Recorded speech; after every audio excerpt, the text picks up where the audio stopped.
തദ്ദേശ തെരഞ്ഞെടുപ്പിന്റെ ആദ്യഘട്ട വോട്ടെടുപ്പ് പുരോഗമിക്കുകയാണ്. നമുക്കറിയാം, തിരുവനന്തപുരം മുതൽ എറണാകുളം വരെയുള്ള 7 ജില്ലകളിലാണ് ഇന്ന് ആദ്യഘട്ടത്തിൽ വോട്ടെടുപ്പ് നടക്കുന്നത്. ആദ്യ മണിക്കൂറുകളിൽ മികച്ച പോളിംഗ് ആണ് എല്ലായിടങ്ങളിലും രേഖപ്പെടുത്തിയത്. കൊച്ചി, കൊല്ലം, തിരുവനന്തപുരം എന്നീ കോർപ്പറേഷനുകൾ ഉൾപ്പെടെ 595 തദ്ദേശ സ്ഥാപനങ്ങളിൽ 11,168 വാർഡുകളിലേക്കാണ് വോട്ടെടുപ്പ്. മന്ത്രി വി ശിവൻകുട്ടി സംസാരിക്കുന്നുണ്ട്. ഇപ്പോൾ ബ്ലോക്ക് പഞ്ചായത്തിന്റെ സ്ഥിതി വ്യത്യസ്തമല്ല. ഗ്രാമപഞ്ചായത്തുകൾ കഴിഞ്ഞ വർഷം BJPക്ക് ഉണ്ടായിരുന്ന കൂടി ഇടതുപക്ഷ ജനാധിപത്യ മുന്നണി, കല്ലൂർ പോലുള്ള സ്ഥലം ഇടതുപക്ഷ ജനാധിപത്യ മുന്നണി വീണ്ടും അധികാരത്തിൽ വരും. കഴിഞ്ഞ തവണ 10 സീറ്റ് മാത്രമാണ് കോൺഗ്രസിന് ഉണ്ടായത്. LDFന് നല്ല മുന്നേറ്റം ഉണ്ടായിരുന്നു. ഇത്തവണ അവർ കൂടുതൽ സീറ്റ് പിടിക്കുമ്പോൾ അത് LDFന്റേതാവും എന്നാണ് അവരുടെ അവകാശമാണ്. കോർപ്പറേഷൻ്റെ അതെ, കോർപ്പറേഷൻ ഒരിക്കലും അത് ഉണ്ടാകാൻ വേണ്ടി പോകുന്നില്ല. കഴിഞ്ഞ വർഷത്തേക്കാൾ പ്രചരണ രംഗത്തെല്ലാം കോൺഗ്രസ് മുന്നേറ്റം വന്നിട്ടുണ്ട്. കഴിഞ്ഞ വർഷത്ത് BJPയായിട്ടുള്ള വോട്ട് കച്ചവടം ഉണ്ടായിരുന്നു. അതിൻ്റെ ഫലമായിട്ടാണ് BJPക്ക് 35 സീറ്റ് കിട്ടുന്ന സാഹചര്യം ഉണ്ടായത്. അല്ലെങ്കിൽ BJPക്ക് 35 സീറ്റ് കിട്ടുന്ന ഒരു സാഹചര്യം ഉണ്ടാകാൻ യാതൊരു സാധ്യതയില്ല. ഇപ്രാവശ്യം അവർ കുറച്ച് രംഗത്തുണ്ടായിരുന്നു, ആ കാര്യം സത്യമാണ്. പക്ഷേ ഇടതുപക്ഷ ജനാധിപത്യ മുന്നണിയുടെ വോട്ട് സീറ്റൊന്നും കോൺഗ്രസ് ഒരിക്കലും പിടിക്കാൻ വേണ്ടി പോകുന്നില്ല. ഇന്നിപ്പം BJPയുടെ മേയർ സ്ഥാനാർത്ഥി ശ്രീലേഖ ഒരു പോസ്റ്റ് പങ്കുവച്ചു ഫേസ്ബുക്കിൽ. അതായത് C4 സർവേ പ്രീപോൾ പ്രവചനം വന്നു. ആ പ്രവചനത്തിൽ തിരുവനന്തപുരം കോർപ്പറേഷൻ NDA പിടിക്കുന്നു. തെരഞ്ഞെടുപ്പ് പെരുമാറ്റത്തിന്റെ ലംഘനമാണ് ശ്രീലേഖ നടത്തിയിരിക്കുന്നത്. അവർ പിടിക്കുമെന്ന് പറഞ്ഞല്ലേ, അവരുടെ ഒരു ആഗ്രഹം പ്രകടിപ്പിച്ചല്ലേ. സർവേ ഫലം എന്ന രീതിയിൽ 60 സീറ്റ് എന്നൊക്കെ BJPക്ക് കിട്ടുമെന്ന് ശ്രീലേഖ ഉള്ള ഒരാൾ പറയുമ്പോൾ അവർക്ക് രാഷ്ട്രീയ രംഗത്ത് ഉണ്ടായിട്ടുള്ള അവരുടെ അജ്ഞത മാത്രമേ നമുക്ക് കാണാൻ വേണ്ടി പറ്റുള്ളൂ.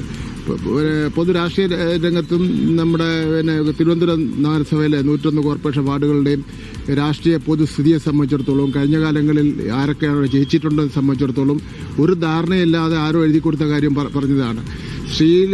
അവരുടെ ആഗ്രഹം ഒരിക്കലും സാക്ഷാത്കരിക്കാൻ വേണ്ടി പോകുന്നില്ല. സാധാരണഗതിയിൽ സർവേ ഫലം ഉണ്ടെങ്കിൽ തന്നെ തെരഞ്ഞെടുപ്പ് കഴിഞ്ഞിട്ട് സർവേ ഫലം പുറത്തുവിടാൻ പാടുള്ളൂ. തെരഞ്ഞെടുപ്പ് നടത്തുമ്പോൾ ഇത് വിടുന്നത് എങ്ങനെ ഉചിതമാണ്? അതെ, തെരഞ്ഞെടുപ്പ് സർവേ ഫലങ്ങൾ ഇപ്പം അങ്ങനെ ഒരു നിയമമുണ്ട്. തെരഞ്ഞെടുപ്പ് കഴിഞ്ഞതിന് ശേഷം മാത്രമേ സർവേ ഫലങ്ങൾ പുറത്തു പറയാൻ വേണ്ടി പാടുള്ളൂ എന്ന് വെച്ചാൽ അത് നിയമപരമായി പ്രശ്നമാണ്. കോഡ് ഓഫ് കോണ്ടാക്റ്റിന്റെ ലംഘനമാണ്. അത് ബന്ധപ്പെട്ട അധികാരികൾ ആവശ്യമായ നടപടി സ്വീകരിക്കുമെന്ന് പ്രതീക്ഷിക്കാം. മിനിസ്റ്റർ, അല്പസമയം മുമ്പേ ഈ ദിലീപിന്റെ കേസിൽ അടൂർ പ്രകാശ് പറഞ്ഞ മറുപടി ഈ ദിലീപിന് നീതി ലഭ്യമായെന്ന്, സർക്കാർ അപ്പീലിന് പോകുന്നുള്ള മറ്റു പണിയൊന്നും ഇല്ലല്ലോ എന്നാണ് അടൂർ പ്രകാശിന്റെ പരിഹാസം. അത് അടൂർ പ്രകാശിന്റെ അഭിപ്രായം. ഇടതുപക്ഷ ജനാധിപത്യ മുന്നണി ഗവൺമെന്റ് ഈ സംഭവത്തിന്റെ തുടക്കം മുതൽ കുട്ടിയോടൊപ്പം ആയിരുന്നു എന്ന് മാത്രമല്ല, ഈ ബഹുമാനപ്പെട്ട മുഖ്യമന്ത്രി തന്നെ ഇടപെട്ട ശേഷം നീതി ഉറപ്പാക്കുന്നതിന് വേണ്ടിയുള്ള എല്ലാ നടപടികളും സ്വീകരിച്ചിട്ടുണ്ട്. കോടതിയിൽ എന്ത് വിധി വരണമെന്ന് നമ്മളല്ല തീരുമാനിക്കേണ്ടത്. ഒരു വിധി വന്നിട്ടുണ്ട്. ആ വിധിയെ സംബന്ധിച്ചിടത്തോളം ഗവൺമെൻറ് ഒരു കാര്യം വ്യക്തമാക്കിയിട്ടുണ്ട്. ഗവൺമെൻറ് അപ്പീൽ പോകുന്നതിന് വേണ്ടി തീരുമാനിച്ചിട്ടുണ്ട്.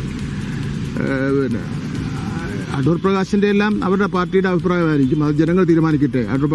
അടൂർ പ്രകാശിൻ്റെ അഭിപ്രായമാണോ ശരി എന്നുള്ളവരെ ജനങ്ങൾ തീരുമാനിക്കട്ടെ.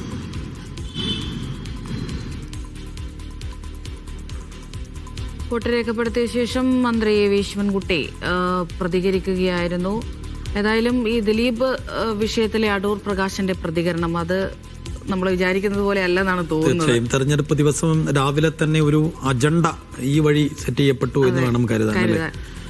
എന്തായാലും തെരഞ്ഞെടുപ്പ് ദിവസത്തിന്റെ തൊട്ട് മുൻപുള്ള മണിക്കൂറുകളിലാണ് കേരളം അങ്ങേയറ്റം ചർച്ച ചെയ്ത, കേരളത്തെ ഇളക്കിമറിച്ച വലിയൊരു കേസിലെ വിധി വന്നത്. സ്വാഭാവികമായും ഇന്നത്തെ ദിവസം അത് പ്രധാനപ്പെട്ട ഒരു ചർച്ചയാകുമെന്ന് പ്രതീക്ഷിച്ചതാണ്. പക്ഷെ അത് നമ്മൾ പ്രതീക്ഷിച്ച രീതിയിലേക്കല്ല ചർച്ച വരുന്നത്. ഇങ്ങനെയൊരു പ്രതികരണം നമ്മളാരും പ്രതീക്ഷിച്ചില്ല എന്നുള്ളതാണ് എടുത്തു പറയേണ്ട ഒരു കാര്യം. ഓക്കെ, ഏതായാലും